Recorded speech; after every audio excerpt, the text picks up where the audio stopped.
Bismillahirrahmanirrahim. Assalamualaikum warahmatullahi wabarakatuh. Di video ini saya akan membacakan resum dari PBAKU di hari pertama. Materi yang saya resum yang pertama yaitu yang dibawakan oleh Dr. Hajah Ilvi Nurdiana SAG MSI. Beliau memberikan pesan yaitu yang pertama, pemimpin besar bukan sekedar orang yang pandai merangkai kata-kata semata, tapi orang yang mampu melaksanakan apa yang dikatakannya. Maka belajarlah bertanggung jawab sesulit apapun. Lalu pesan yang kedua, pemimpin sejati bukan orang yang hanya memprovokasi dan mudah provokasi, tetapi yang mampu membangun jati diri sendiri. Karena itu, temukan jati diri Anda. Lalu pesan yang ketiga, pemimpin yang baik adalah orang yang mampu membuka pintu masa depan bagi orang lain, bukan orang yang selalu mencari kesalahan pihak lain. Maka belajarlah mengedepankan positive thinking. Beliau berkata bahwa semua mahasiswa harus hafal semua visi dari UIN Maulana Malik Ibrahim, yang visinya berisikan terwujudnya pendidikan tinggi integratif dalam memadukan sains dan Islam yang bereputasi internasional. Visi terbagi menjadi dua. Yang pertama yaitu mencetak sarjana yang berkarakter ulul albab. Lalu visi yang kedua yaitu menghasilkan sains, teknologi seni yang relevan, dan budaya sains yang tinggi. Keunggulan dari UIN Maulana Malik Ibrahim yaitu mempunyai ma'had wajib 1 tahun, dan yang kedua yaitu ma'had ali yang bisa sampai lulus melalui jalur ujian untuk mahasiswa atau mahasiswi pilihan. Lalu memiliki pusat bahasa, yaitu yang akan ditempa pembelajaran bahasa Arab dan bahasa Inggris pada wajib ma'had 1 tahun. Lalu beliau juga menjelaskan tentang selain ma'had dan pusat bahasa, kampus juga sedang mengembangkan kampus 3, yaitu untuk ma'had yang mengambil fakultas kedokteran dan yang untuk mengadakan rumah tahfidz sendiri. Lalu beliau juga menjelaskan tentang UKT. UKT didasarkan oleh Kementerian Agama atau bukan rektor. Seluruh PTKN Indonesia itu sama, ditentukan oleh Kementerian Agama. Membayar ma'had dan pengembangan kelembagaan, siapa yang memiliki grade yang besar, semester 2 bisa mengajukan banding untuk keringanan UKT. Contoh, apabila dia memiliki tingkat 7, maka apabila dia mengajukan banding untuk keringanan UKT, maka dia bisa diturunkan kepada tingkatan ke-6. Lalu, semakin bagus indeks universitas, maka akan semakin besar biayanya. Materi kedua yang saya resum dari hari pertama yaitu yang dibawakan oleh Dr. Kiai Haj Isrokun Najah MAG. Beliau berkata bahwa Redman kita mendapat pengakuan internasional. Lalu, UIN Maulana Malik Ibrahim telah diminati oleh banyak mahasiswa dari negara-negara sahabat. Terhitung ada 39 negara sahabat yang mempercayakan diri ikut bergabung bersama kami semua sebagai mahasiswa. Beliau juga berkata bahwa kampus UIN Maulana Malik Ibrahim ini termasuk ke dalam 10 perguruan tinggi bereputasi internasional, baik perguruan tinggi di Indonesia maupun yang telah masuk ranking kelas dunia. Yang kedua, kerjasama yang dibangun oleh UIN Maulana Malik Ibrahim ini minimal 5 industri besar atau perusahaan multinasional dalam rangka peningkatan pendidikan dan pelatihan mahasiswa, sehingga kampus UIN Maulana Malik Ibrahim ini diberi kesempatan untuk menitipkan mahasiswanya magang di beberapa perusahaan multinasional. Sehingga pada masanya yang bersangkutan ketika lulus dengan mudah untuk mendapatkan lapangan pekerjaan. Dan dari laporan sementara, tidak sedikit dari mahasiswa yang awalnya magang, kemudian berketerusan di mana mereka magang. Lalu selanjutnya, UIN Maulana Malik Ibrahim juga bekerja sama dengan BUMN atau BUMD dalam rangka peningkatan pendidikan dan pelatihan mahasiswa, yang misinya sama dengan kerjasama yang telah dilakukan dengan beberapa perusahaan multinasional itu. UIN Maulana Malik Ibrahim bekerja sama dengan beberapa lembaga sosial atau organisasi multilateral seperti XX1, desain yang lebih dalam Islami, dan yang lain dalam rangka memperkuat dan mempererat posisi kelembagaan.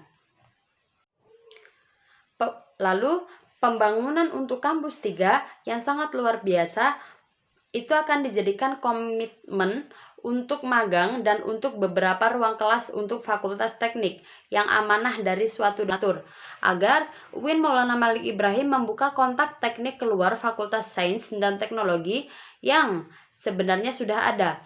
UIN Maulana Malik Ibrahim juga bekerja sama dengan perguruan tinggi yang sudah berhasil menerapkan kriteria Smart Diversity dalam rangka implementasi Smart University. Kerjasama juga yang dilakukan dengan lembaga perankingan seperti disampaikan oleh Ibu Wakil Rektor Bidang Administrasi Umum dan Keuangan dalam rangka untuk mendapatkan kategori.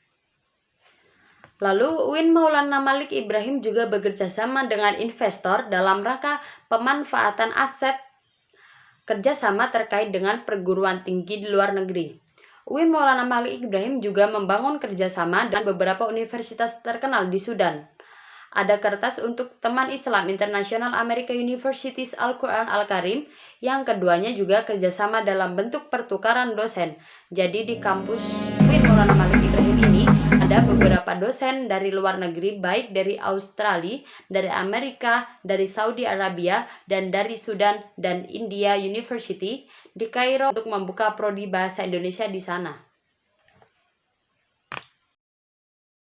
Dan untuk selanjutnya, saya akan membawakan resume dari PBAK Universitas di hari kedua. Materi yang pertama yang dibawakan oleh Farhan Adi Purwosadi dan Wakil Ketua DEMA, yaitu Ahmad Fawaid, yang menjelaskan tentang organisasi DEMA.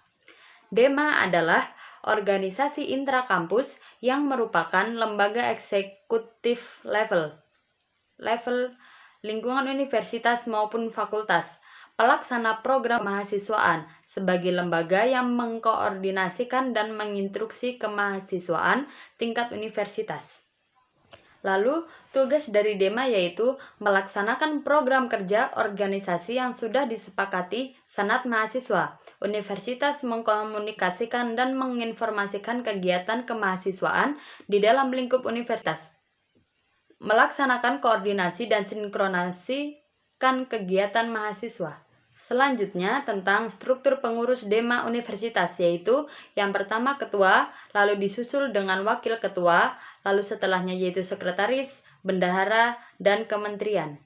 Lalu kementerian atau bagian-bagian dari DEMA, yaitu yang pertama Kementerian Dalam Negeri, kedua Kementerian Luar Negeri, yang ketiga Kementerian Sosial, Hukum, dan Politik, yang keempat Kementerian Agama, yang kelima Kementerian Pengembangan dan Kreativitas. Lalu yang terakhir yaitu Kementerian Komunikasi dan Informasi. Lalu materi yang kedua dari PBAK Universitas di hari kedua yaitu tentang SEMA. SEMA adalah organisasi mahasiswa UIN Malang yang berperan sebagai lembaga legislatif yang mengordinasi DEMA, UKM, dan HMJ. Fungsi SEMA advokasi, legislasi, pengawasan, dan penganggaran. Tugas SEMA yaitu yang pertama, mengawasi dan mengontrol DEMA Universitas. Yang kedua, memberikan persetujuan setiap kegiatan yang dilaksanakan oleh DEMA Universitas. Lalu, yang ketiga, memberikan pengesahan setiap laporan pertanggungjawaban setelah selesai agenda tersebut. Yang keempat, memfasilitasi aspirasi mahasiswa UIN Malang dan menyalurkan kepada pihak yang bersangkutan. Yang kelima, mengawasi setiap kebijakan dan keputusan yang diambil oleh DEMA Universitas. Lalu yang keenam yaitu merancang dan menetapkan peraturan organisasi UIN Malang. Yang ketujuh, mengesahkan DEMA Universitas. Yang kedelapan, menjadi mitra kerja DEMA Universitas dalam melaksanakan kebijakan organisasi kemahasiswaan. Salah satu contoh wewenang SEMA adalah membentuk undang-undang yang dibahas dengan Presiden mahasiswa untuk mendapatkan persetujuan bersama. SEMA tidak bekerja sendiri, melainkan dibantu dengan 4 komisi, yaitu A. Komisi membantu di advokasi dan hukum, B. Komisi memantau organisasi dan kemahasiswaan, C. Komisi administrasi dan keuangan, D. Komisi Informasi dan Komunikasi. Syarat apabila ingin bergabung ke dalam DEMA dan SEMA, yaitu yang pertama, IPK harus minimal 3. Yang kedua, memiliki SK kepengurusan Ormawa. Yang ketiga, siap terikat dengan 5 universitas. Yang keempat, mahasiswa aktif UIN Maliki Malang. Lalu yang terakhir yaitu mengisi form Google yang telah disediakan. Materi yang ketiga yaitu yang dibawakan oleh Bapak M. Hasanuddin Wahid yang menjelaskan tentang kebangkitan bangsa menuju Indonesia tangguh. Yang telah dijelaskan pada peta sebaran kasus COVID-19, jumlah kasus dunia yaitu 216 juta. Jumlah kasus di Indonesia yaitu 4.066.404. Dan Bapak M. Hasanuddin Wahid menjelaskan kunci mengendalikan pandemi yaitu ada 2. Yang pertama, vaksinasi dipercepat untuk health immunity. Yang kedua yaitu disiplin berprokes. Dampak terhadap pandemi COVID-19 yaitu turunnya pertumbuhan sektor ekonomi, melemahnya daya beli, hilangnya pekerjaan. Dan dampak pada sektor pendidikan yaitu putus sekolah, anak harus bekerja, persepsi orang tua, kekerasan pada anak dan resiko eksternal, penurunan capaian belajar. Lalu dampak pada sektor sosial yaitu meningkatnya angka kematian dan meningkatnya angka kriminalitas. Lalu dari kebijakan sektor pendidikan yaitu bantuan kuota, bantuan subsidi atau upah, bantuan UKT, rumah sakit pendidikan. Lalu selanjutnya yaitu menjelaskan tentang pentingnya kolaborasi heksahelix, model kolaborasi masa depan yang mampu menaikkan kelas sektor ekonomi, pendidikan, dan sektor lainnya. Komunitas ormas, pebisnis, pemerintah, akademis universitas, partai politik, media massa. 3 kekuatan pengubah dunia. Yang pertama, kemajuan teknologi, agama, dan pasar. Mencerdaskan, menyiapkan diri secara intelektual, menguatkan pondasi keagamaan, dan menyiapkan berbagai keahlian generasi muda yang tidak boleh ditawar lagi. Lalu menjelaskan juga tentang peran dan peluang UIN atau PTKIN.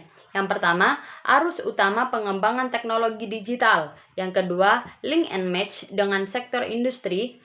Lalu yang ketiga, jadi kekuatan socio-technopreneur. Lalu yang keempat, epicentrum ajaran agama inklusif.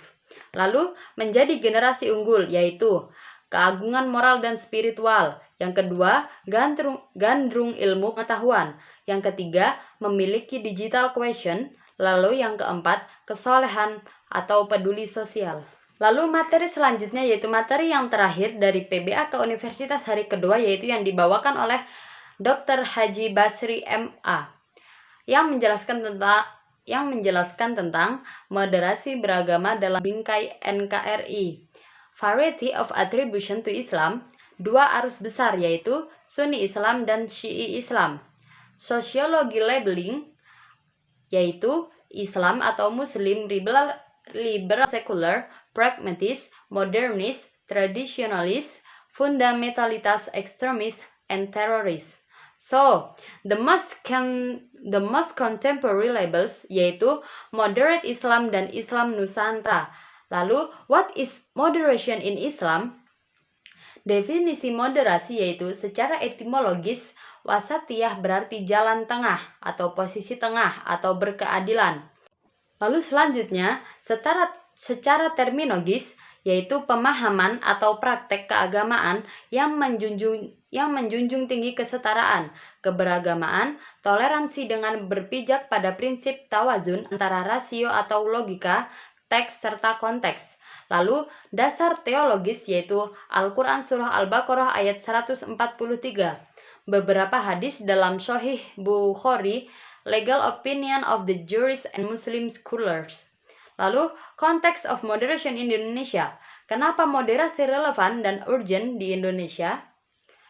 Karakter Islam sebagai agama rahmatan lil alamin yang menjunjung tinggi keadaban dan harmoni inter dan antar pemeluk agama. historis Islam di Indonesia, karakter masyarakat Indonesia yang lekat dengan kesantunan, lalu ideologi bangsa Pancasila dan moto Bhinneka Tunggal Ika. Isu-isu politik yang terkait dengan Timur Tengah dan politik global, baik secara langsung atau tidak, dapat mempengaruhi pemahaman dan sikap keberagamaan masyarakat Indonesia serta mengganggu agenda moderasi Islam, seperti konflik Palestina dan Israel, aliansi politik Arab dan Amerika, oil, political despotism, and hypocrisy. Lalu, peran mahasiswa, yaitu mahasiswa harus memerankan diri sebagai agent of change dalam menguatkan dan mendesiminasi agenda moderasi. Kedua, mahasiswa harus mengedepankan kepentingan kebangsaan dan keagamaan yang sesuai dengan prinsip moderasi. Lalu, yang ketiga, mahasiswa UIN harus cerdas, akademik, religius, dan berkebinekaan. Mungkin cukup sekian materi dari saya yang telah saya ambil dari PBAK Universitas 2021. Syukran. Wassalamualaikum warahmatullahi wabarakatuh.